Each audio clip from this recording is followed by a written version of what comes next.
Hi guys, I'm Joanna and this is Next, a weekly vlog where I talk about singing and what's coming up next. Tonight I'm joined by several friends of mine. But before we get to that, I'd like to tell you to please follow me on Facebook at www.facebook.com/Joanna Moffett Soprano, JohannaMoffitt, or you can follow me on Twitter at Joanna Moffett. Now these are my friends. Hi, I'm Caitlin. You can't reach me. Hello, my name is Sydney Gabbard, and you can reach me through my website, sydneygabbard.com. How do you spell Gabbard, my love? Gabbard. Yes! Hi, I'm Rebecca Rawhauser, and I do not yet have a way to contact me. Welcome to Next 6. This is my 6th video, you guys. So we're joining Sydney tonight because she's leaving for Germany tomorrow. So this past week, I was again working at the restaurant. I also emailed about a couple of auditions, and I actually got on a list for a short list to be considered for a role without even auditioning. So my last episode I was talking about how much I'm afraid of auditioning, Anxiety with auditions. and how much anxiety it gives me. I watched it. It was great. I love you. And I watched it. I was talking about how much anxiety it gives me. And to get that email almost immediately after I posted that episode kind of made my life. Anyway, what's coming up next for me? I've got the Illinois theater auditions coming up on the 23rd. I'm pretty excited about that, but I'm also kind of terrified. After that, I'm doing, I hope, the lyric opera chorus auditions in March. Yeah, right? I know. So I've been preparing. So guys, because I'm here with my friends tonight, we wanted to talk a little bit about what it's like to be a singer. We have all been in Fledermaus,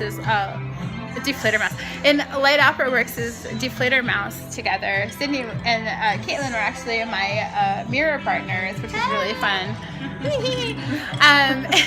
But Sydney, I wanted to ask you, what made you decide to go to Germany tomorrow? Oh, wow. Well, wonderful question. Thank you for asking me. So the European scene is much more accessible for a lifestyle that I want, which is a consistent gigging. Essentially, you can get what's called a fest contract, and it means you have a year's worth of work. You can become the house soprano, or it's similar to how the chorus positions in the United States are, where you are tenured essentially for a year. So you get benefits, vacation, you can live like a normal human and still sing regularly. So wait, Sydney, do you not get benefits regularly as a singer? No, which is why we are so in favor of the Affordable Care Act. Yes! Because we can have health insurance now. That's so true! Very biased here. Poor Sydney, she has to go to Germany to get health care. Sorry, Sid. Actually, I have better benefits in the travel time than in the States. Wow. Yay! Wow. So that's a true and scary thing. Hashtag real life. Hashtag. Do you plan on staying there forever? It depends. I've auditioned for many things for this upcoming seasons in the United States. So I'm there for 3 months because I'm on a tourist visa, so I can stay for 3 months. And depending on what pans out, either stateside or on European other side of the pond, I will decide. So there's lots of unknowns. Thanks for sharing that, Sid. We hope that you come back, but we hope that you make a great contract. Oh, thank you. In the meantime. Thank Caitlin, you. what are you up to? What are you doing? What are you up to these days, Mama? Hi. Well, I just had a full day. My job, I sing for people with Alzheimer's and dementia. It's the coolest job ever. So I do a 45-minute session, and I know songs from the 1900s to the 1950s. George M. Cohen's Give My Regards to Broadway, all the way to, we did some Elvis today, actually. Oh, no kidding. Did someone request Elvis? I can't help falling in love with you. So the theme today was Valentine's Day. So I go in there and just make their day brighter, get them singing. I love telling stories about my life. They love hearing about auditions. So I'm trying to do more auditions. I stopped auditioning for a really long time because it's terrifying, and Same. We Yeah. all think so. and it was I'm to a point now where I'm very confident in what I have to offer and do not take personally what I hear, and am ready to just go out there and take the world by storm. So, Caitlin, let me ask you, since my last segment was about auditions, what do you find terrifying about auditions? I think the main judgment. No one likes feeling judged, and you put your heart and your soul into an audition, and you really make yourself bare in front of complete strangers, and there's going to be so many reactions, and unless you really are just confident and in a good headspace, it can be incredibly detrimental. And I realized I heard "you're a failure" in all of my auditions, and I would go into auditions already being a failure because I was like, I suck, because that's just all I could seem to get through my brain. I was having a similar, Yep. So now I go into them going, I'm a rock star. I'm gonna sing my heart out, and peace. How do you prepare for your auditions? This is stuff that we talk about all the time. That's so funny. Actually, when I say I'm getting better at auditions, so my repertoire has grown. So I know tons of songs now, and what's really cool is I audition after I've done my job, so I can tell everyone I'm singing for, I'm singing this in audition tonight, and I get to have the best audience hear me, and I get to feel that music with that audience, and so I actually take that into my auditions, and I'm like, I'm singing Can't Help Loving That Man of Mine, and I'm thinking of the older gentleman whose hand I held and who we cried earlier that morning singing that song together. And that's what music does to people, and that's what music's not all about, not some audition where you're crazy nerves. It's about connecting with people. And so when I go into auditions, I'm all about connecting with people. My high five, sorry. Yes! It makes such a huge difference for me when I feel like I really connect with someone in an audition. Yes. Because no matter what the outcome of that audition is, if I had an experience, it wasn't like, oh, I was terrible, or I blah blah blah. It's like you created something real in that moment, and that's what life's all about. For me, I love really feeling like myself and the audience have created something together, and that to me is like the most beautiful experience. That's awesome. I'm really happy. Thank you, Rebecca. My turn. Yeah, I want to know. Tell me a little bit about your story. What's going on? What's happening? Yeah, so I'm kind of diving back in head first a little bit to the music and performance. I think that's so awesome. So, little backstory: undergrad in music, performing music theater, classical.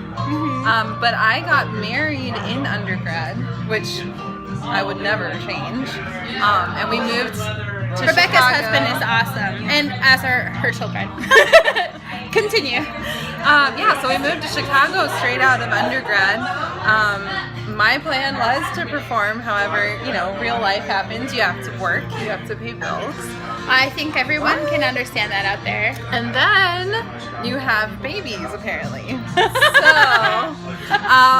I have 3 little ones, and I did a show between my first and second kid. I did Gilbert and Sullivan. Between my second and third, I did with Light Opera Works. So like 4 years ago, I was able to break in there with not being super in shape or practice. So that was kind of a boost. But then I had another kid, and I was like, oh well, maybe things are kind of done for me. I don't know.